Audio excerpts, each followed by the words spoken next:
Here are 3 reasons why to subscribe to Fringe Financials on YouTube. Number 1, it is free, which is the best price that you can pay for this kind of content.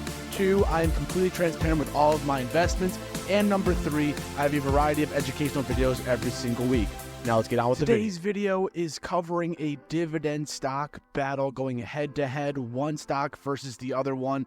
And instead of me picking stocks from my portfolio, I'm going to be calling on the help of Google along with the S&P 500 to compare 2 dividend stocks that maybe I don't know much about. We're going to look into financials, we're going to be looking at the dividend history, and I'll be giving you my take as to which one I would think would be a better investment. Now again, before we get started with today's video, just make sure you remember none of this is financial advice. This is just based off of my opinion and my opinion only. I am not a financial advisor, so please make sure you do your own research. I'm going to look at a couple of things in today's video, but it's not the end-all be-all. So as you can see here on my screen, we have the 500 companies listed in the S&P 500, the weights and the prices and everything else. But this is the current active list of the S&P 500. So how am I going to be able to use Google? Well, what's going to happen is I'm going to use a random number generator. I'm going to generate 2 random numbers on Google, and then once I have those 2 numbers, I will find the corresponding stock on this list here, and it's based on the weight. So if I got number 1, for example, I would look at Apple. If I got number 15, for example, I would be looking at Visa. So I'm going to randomly generate 2 stocks from the S&P 500. We're going to dive into the financials. I'm going to use the help of Seeking Alpha, as you see in the tab up top there. We'll analyze 2 stocks, we'll break them down, and at the end of the video, you will see what I'm going to be going with. So here we go. We're going to be looking at the random number generator. It is numbered 1 through 100. So the first random number in this dividend battle, hopefully it's a dividend. If not, then we'll have to just re-roll it and hope for the best. So the first number is 290. So stock 290 is going to be all the way down here. And give me a second here. So stock 290 is going to be XYLEM Incorporated. Not really sure about that one at all, which is why this makes it really fun. And then I'm going to generate another number in 3, 2, 1. And the second number is stock 439. So 439 is all the way down towards here. And that company is Jack Henry and Associates. So let's take a look and see if that's even on here. So JKHY, let's see, there it is. Let's see if that's even has a dividend. And in fact, it does. Fantastic. So I'm going to go back. I'm going to be right back, guys. I'm going to do a little bit of research. I'll break down both these 2 stocks here, and then I'll give you my intake at the very end. So I'll be back in 1 second. All right, everybody. So welcome back. We'll be looking at this company called Xylem. Again, I randomly generated the stock from the S&P 500, and I looked through some of the financials. We looked through some of the dividends and the history and everything else. And I'm going to kind of let you know what my 2 companies, which of the 2 companies I would prefer. So Xylem, first things first, a little bit of a summary about what Xylem is as a company. They do a lot of infrastructure in the water business. So you can scroll and you can see this whole summary down here towards the bottom here. It's a really interesting company, actually. I didn't really know much about it, but they do a lot of things with water. They're, first of all, they're international, which I think is fantastic. Again, being international means they have a lot of diverse, areas and regions that they can work. So it's not just located in one area only. They do a lot of cool things, from looking at stormwater, wastewater pumps, so manufacturing of water equipment, filtration, disinfection, those kind of things. I thought it was pretty interesting. I had no idea this company even existed, so I have also learned something new today as a result. Now, in taking a look at Xylem, right now it's trading at $99.46 a share.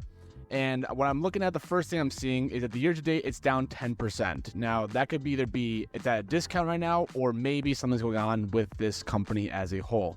So I like to take a look and kind of look a little bit, do a little more of a zoom out. So over the last 1 year, it's only down 3%. Again, compared to the S&P 500, that's rallying like no tomorrow. Obviously it's not doing that well, but down 2.82% for the year. And if you zoom out even to the 5-year, we're looking right now at a growth. I was about to say wait for it to load. It's grown about 31% over the last 5 years. So, I'm not sure if this is selling at a discount. I'm not really sure what's going on with that one as much. I didn't read too far into that, but just something to think about is looking at, is the stock being overbought? Is it being oversold? Is there reasons behind it? Looking over here on the right, just some quick data that I like to kind of take a look at. It's trading right in between that yearly average, the range. So it's right in between. The 84 was the low, and then 118 was the high. So it's pretty much in the middle, which I think is, it's trading at maybe what people might price it in at. The PE value is at 27.4. Now, if you watched my video last week on PE ratios and how they work between growth and value stocks, so the lower the PE ratio, the more value there might be to the stock that the market isn't seeing. So usually a PE about 20, 22, something like that is usually what people look for those value stocks.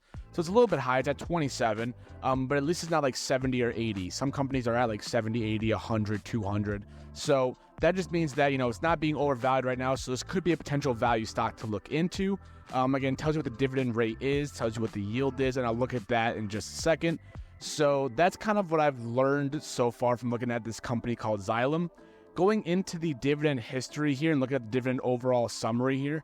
So a 1.33% dividend yield, not bad. Again, that means hopefully it's going to be growing to that 2 to 4% that I usually like to look for in dividend stocks. So look at that 1.33%. It's on the way up. It's not quite where I would like it to be, but it's there. Payout ratio is solid at 37% about. Again, we don't want the payout ratio to be over 100 because that's just asking for issues, because if you're paying out more to the shareholders than what you're bringing into the company, you're losing money.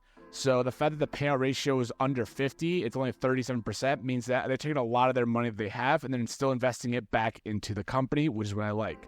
The 5-year growth rate at 10% is awesome. Again, that means you're getting 10% raises compared to just, like a 1 or 2% raise, maybe from your job.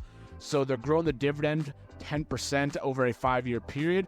And it's also had a dividend growth of 11 years. So we'd like to see the dividend growth. We'd like to see the dividend growth rate. Let's see the payout ratio. And all these factors make this seem like it's actually a pretty okay dividend company. It's not like it's been doing it for 30, 40 years. It's been a little bit more recent. But so far, it's not looking too bad. And even if we look over at the growth of Xylem as a company here, so at the growth grade here, so Seeking Alpha does a lot of cool things and analyzes, the numbers and compares them to other companies in the sector and everything else. I think it's very, very awesome. So as it takes a minute to load, because I don't know what's going on right now with this. Let me see if I can refresh it here for you guys. But yeah, so Xylem, again, looking into it, again, it's a water industrial, so water's going to be everywhere. No matter where you go, you're going to see that water, manufacturing with sump pumps, with, filtrations and those kind of things. So I can't see this company going anywhere anytime soon. And again, it's got a market cap of $23 billion, which means, again, it's got a lot of cash and it has a lot of assets to the name, and it's not like one of those like small cap, small value companies. So looking at the revenue here, the revenue is really, really nice to see because, again, that's how much they're bringing money into the company. So the fact that they're going to have, they're projecting a forward revenue growth of 17% compared to the average of 8%. 17% growth means they're still having some growth in that company. So this is looking like it's a pretty okay stock. I will let you know if Jack and Henry Associates is going to weigh up to it. So that is my take on Xylem. We're going to go over to Jack and Henry and Associates next. All right, so here we are at Jack Henry and Associates Incorporated. Again, I have no idea what this company really is. I did a quick read up on it, and I did a little bit of reading into what this company actually does. They do a lot of things with processing and finances and those kind of things with kind of like credit cards and those kind of things. If you look down here, again, it's in the technology, but it's about transaction and payment processing. So it has to deal with credit cards, credit unions, those kind of things. It's a very interesting company. I mean, again, I'm not too familiar with this company as a whole. But, everyone's using credit cards these days, so maybe, they're looking like they might be a good company for long term. I don't quite know too much about that space so much because I feel like there's so much competition, but that's just me. Year to date, it's down 12%, so worse than Xylem so far.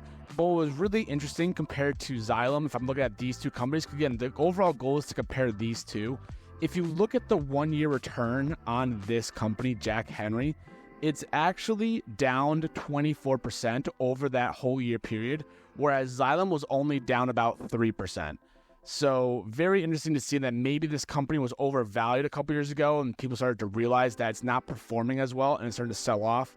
If you take a look at the 5-year period here, again, only up 7% compared to the 30% that Xylem was up over. So just something to kind of think about is maybe it was being overvalued and now maybe it's coming back down to that true price range that it might actually be at. Again, looking over here on the right here, the PE ratio here, so 30.83, so a little bit higher than Xylem, which means that it's being priced as a little bit more expensive compared to Xylem. So Xylem has a little bit more of that value to it. It's not by much, but it's a little bit. So, Xylem might be that better overall undervalued company to look for. Market cap here is only 11 billion. So again, it's still a decent market cap size, but Xylem's about double that. So they have a lot more assets. They aren't going to be maybe as worried about the company going down and then losing a lot of money and everything else. So this is right now what I'm looking at is that it's okay. It's not like it's like one of those like, oh my God, it's gonna just give you so much returns. But I mean, Jack Henry, if you're investing in it, let me know down in the comments down below. I'd love to hear if you are or not. Looking over in the dividend section here, so some really nice information here if you take a look. So dividend yield is actually about the same. It's 0.01% difference, which is just ironic because Google picked it. Annual payout $2.08. Payout ratio is a little bit higher at 40% compared to 37%, but they're actually about the same ballpark. And it's really interesting to look at these two companies. 5-year growth rate, 8% compared to 10%. Dividend growth has been for 19 years compared to 11 years. So Jack Henry has been paying more dividends has been growing his dividend more for a longer period of time than Xylem. Again, the reason behind that, I don't really know that answer. Maybe Xylem is a newer company. But again, not too bad of information there. Again, looks like a pretty decent dividend company that you could, if you want to collect dividends in. But in looking at the revenue growth aspect, they're projecting a forward revenue growth of only about 7%, and it's not too much higher than the sector median. So in looking back at these two companies here, so we have Xylem and we have Jack Henry. So my vote for the company that I would prefer to invest in would be the Xylem company. Has more growth potential coming in the next couple years. The dividends are pretty nice. And again, it's grown the dividend for the last 11 years. And it's one of those companies that I feel like is more useful in the world everywhere you go. There's water everywhere. You can't avoid water. It's just impossible. So the fact that it's one of those more everyday use kind of companies compared to Jack Henry, which is talking about processing and data and stuff like that, it doesn't make as much sense because there's a lot of competition with that kind of section. So in looking back at these two companies, I would vote for Xylem Incorporated. Again, this is not financial advice. This is just what I would look at if I want to invest in it. And again, Xylem has that growth potential for the long term. It's projected to grow a lot more, actually almost 3 times as much as Jack Henry. So those are my 2 stocks that I've compared for the day. I hope you guys enjoyed the video. If you did, make sure you like the video, subscribe to the channel if you haven't already done so. Leave a comment down below if you like this kind of content. On Wednesday, I'll be going through the process of how to set up starting investing because, you got to start somewhere. So I'll walk through some of the basics about how to start investing. We are approaching 20 subscribers. So if you haven't already subscribed and you see it's not at 20, please make sure to put it to 20 because that would just make my week. Thank you so much, everybody. I hope you have a great rest of your day, and I will see you all on Wednesday.